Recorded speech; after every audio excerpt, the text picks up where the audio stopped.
नमस्कार दोस्तों, online YouTube channel पर आपका स्वागत है।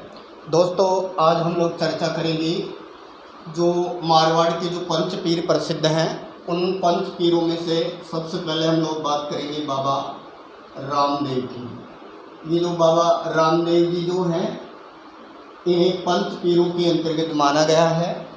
बात करें बाबा रामदेव, इनका जन्म उडू कश्मीर जो जगह है, यहाँ पर इनका जन्म हुआ। बात करें कब हुआ तो 1405 ईस्वी में या विक्रम संवत 1462 में इनका जन्म हुआ। जिस तिथि को इनका जन्म हुआ वो तिथि है भाद्रपद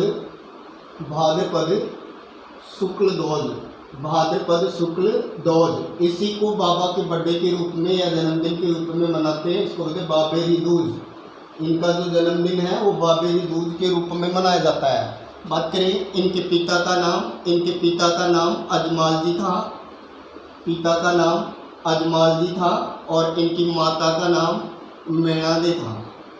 बात करें ये तौर वंशीय राजपूत थे। पिता का नाम अजमाल जी, माता का नाम मैणादे। इनका जो भाई था, इनके भाई का नाम मिलता है वीरमदेव। इनके भाई का नाम वीरमदेव मिलता है। बात करें इनकी पत्नी की तो इनकी पत्नी जो कि पाकिस्तान जो वर्तमान है वहाँ एक जगह पड़ता है अमरकोट। पाकिस्तान में अमरकोट के जो राजा थे, ये कहें कि जो राजा जिनका नाम था दल्ले सिंह, सोढ़ा दल्ले सिंह की पुत्री से इनका विवाह हुआ था। सोढ़ा दल्ले सिंह की पुत्री से इनका विवाह माना जाता है और उनका नाम था नेतल दे, या उन्हीं का दूसरा नाम मिलता है फूलम दे। नेतल दे या फूलम दे इनकी पत्नी का नाम था। इन्होंने डालीबाई को अपनी धर्म बहन बनाया था, जो मेघवाल जाति की थी। धर्म बहन का नाम क्या मिला है? डालीबाई। ये मेघवाल जाति की थी, याद रखिएगा। और इन्होंने बाबा रामदेव जी के एक जन्म से पूर्व, यानी ये कहे कि मृत्यु के एक दिन पूर्व इन्होंने जिंदा समाधि ली थी। डालीबाई ने कहे कि डालीबाई मेघवाल जाति की थी और मेघवाल जाति के जो बाबा के भक्त होते हैं इनको रिखिया कहा जाता है। मेघवाल जाति के बाबा के जो भक्त होते हैं उनको रिखिया कहा जाता है। इनकी ध्वजा की अगर हम लोग बात करें, ध्वजा, तो ध्वजा को नेजा कहा जाता है, जो पंचरंगी होती है। ध्वजा को क्या कहा जाता है? नेजा। इनका जो मंदिर होता है उस मंदिर को देवरा कहा जाता है। देवरा या थान के नाम से जाना जाता है मंदिर को। बात करें मूर्ति, तो याद रखिएगा ये मूर्ति पूजा के विरोधी थे, इसलिए मूर्ति के स्थान पर किसकी पूजा की जाती है? चरण चिन्हों की पूजा की जाती है, या फिर हम लोग बोल सकते हैं पगलिया की पूजा की जाती है। पगलिया या चरण चिन्हों की इनकी पूजा की जाती है। बाबा की भक्ति में जो रात्रि जागरण किया जाता है, रात्रि जागरण, इस रात्रि जागरण को कहा जाता है जम्मा जागरण। रात्रि जागरण को क्या कहा जाता है? जम्मा जागरण। कहें कि बाबा रामदेव जी का जो यशगान है, ये यशगान जो किया जाता है, इस यशगान को कहा जाता है पर्चा देना। यशगान को क्या कहा जाता है? पर्चा देना। दोस्तों, बाबा रामदेव जी, इनके पिता का नाम अजमाल जी, माता का नाम मैणा दे, भाई का नाम वीरम दे, पत्नी का नाम नेतल दे या फूलम दे था, जो सोढ़ा दल्ले सिंह की पुत्री थी। अमरकोट वर्तमान पाकिस्तान की बात करें। जन्म स्थान उडुकाश में 1405 में। और बात करें भाद्रपद शुक्ल दोज को इनका जन्म हुआ। इसको बाबे की दूज के रूप में मनाते हैं। डालीबाई इनकी धर्म बहन थी, जो मेघवाल जाति की थी, और मेघवाल जाति के जो भक्त होते हैं उनको रिखिया कहा जाता है। इनकी ध्वजा को नेजा, जो पंचरंगी होती है। मंदिर को देवरा कहा जाता है या थान कहा जाता है। मूर्ति के स्थान पर चरण चिन्हों या पगले की पूजा होती है। और रात्रि जागरण को जम्मा जागरण के नाम से जाना जाता है। यशगान को पर्चा देना कहा जाता है। माना जाता है कि बाबा रामदेव जी ने जो पोकरण जो जगह है, पोकरण, इस पोकरण नामक जगह पर एक भैरव नामक राक्षस का आतंक था। भैरव नामक राक्षस का क्या था? आतंक था। तो माना जाता है बाबा रामदेव जी ने भैरव नामक राक्षस का वध किया था और पोकरण को बसाया था। फिर बात करें कि इन्होंने पोकरण को अपनी बहन सुगना को किस में दे दिया था? दहेज में दे दिया था। और अपनी दूसरी जगह बना ली थी इन्होंने, जिस जगह को बोलते हैं रामदेवरा, या उसी का दूसरा नाम मिलता है रुणेचा। इसीलिए बाबा रामदेव जी को रूणीचारा धनी के नाम से भी जाना जाता है। तो रूणीचा का धनी कौन? बाबा रामदेव। इसके अलावा इन्हें विष्णु जी का अवतार कृष्ण का अवतार माना जाता है। इन्हें कृष्ण का क्या माना जाता है?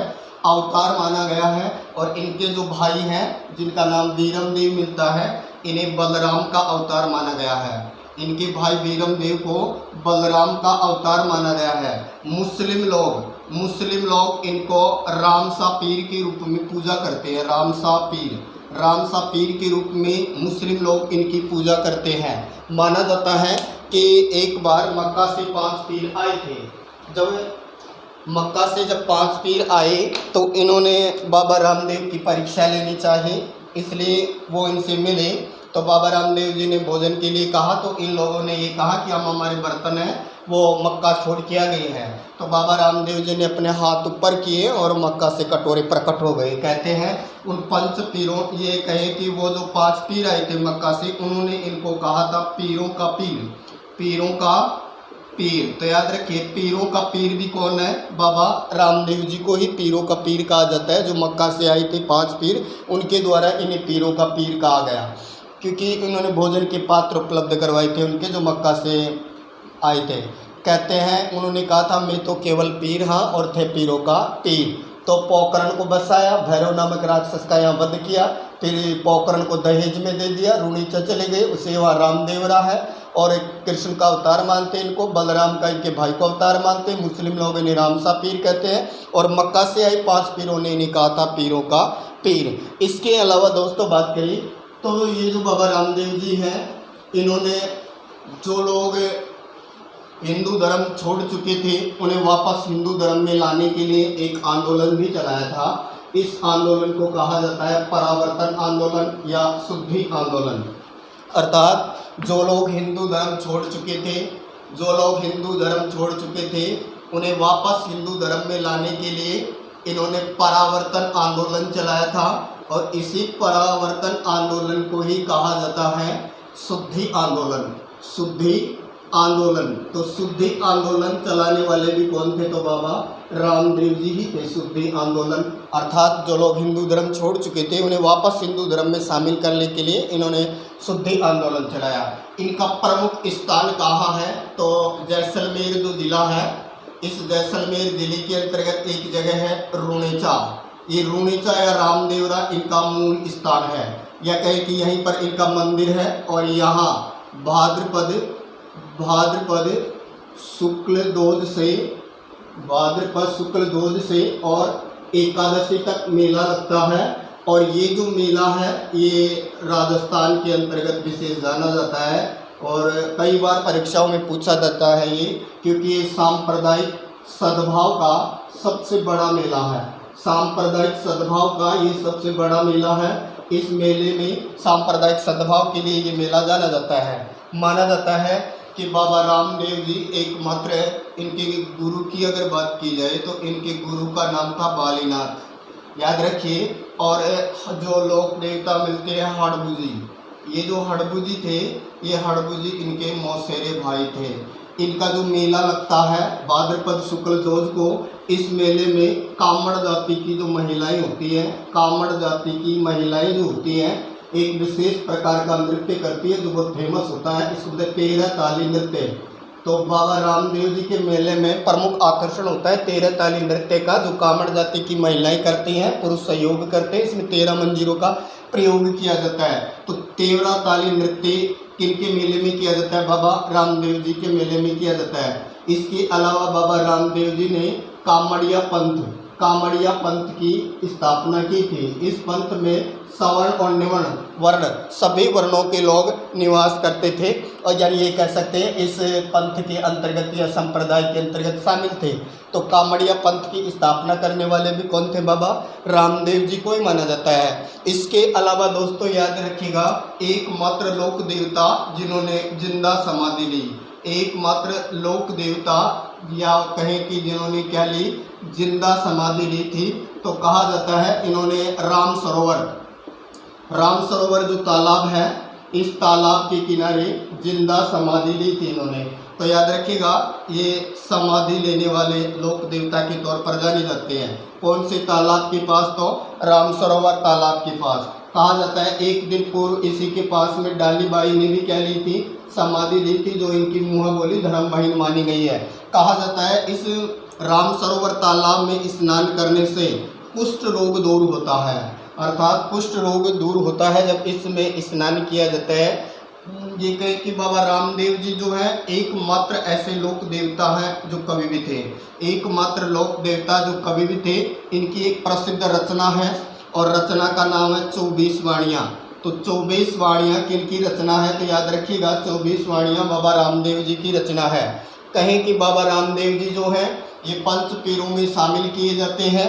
तो दोस्तों बाबा रामदेव जी इनका अगर हम लोग बात करें कि इनका जन्म उडु कश्मीर बाड़मेर के अंतर्गत हुआ था और इन्होंने जो समाधि ली थी वो राम सरोवर तालाब के पास में इन्होंने समाधि ली थी। और ये जो मेला लगता है ये भाद्रपद शुक्ल 2 से स्टार्ट होता है और एकादशी तक ये मेला लगता है। बाबा रामदेव जी ने शुद्धि आंदोलन भी चलाया था। जो लोग हिंदू धर्म छोड़ चुके थे उन्हें वापस हिंदू धर्म में लाने के लिए उन्होंने शुद्धि आंदोलन भी चलाया था। ये कहें कि जाति पात या छुआछूत के विरोधी मानी गई हैं। इनके द्वारा मूर्ति पूजा का भी विरोध किया गया। इन्होंने सांप्रदायिक सद्भाव को बनाए रखने का प्रयास किया और ये कहें कि समाज में एकता लाने का प्रयास किया। तो दोस्तों बाबा रामदेव जी का जो मूल स्थान है या रामदेवरा है ये रूणीचा में है, लेकिन याद रखिएगा एक छोटा रामदेवरा और है। अगर प्रश्न आए छोटा रामदेवरा कहाँ है तो याद रखिएगा छोटा रामदेवरा कहाँ है? गुजरात में है। छोटा रामदेवरा गुजरात के अंतर्गत माना जाता है। और ये कहें कि बाबा ये रामदेव जी है ये पंच पीरों के अंतर्गत अपनी विशेष पहचान रखते हैं। दोस्तों अगर आप इसी तरह से अच्छे से राजस्थान जीके को तैयार करना चाहते हैं तो चैनल को लाइक करें, सब्सक्राइब करें। Thank you.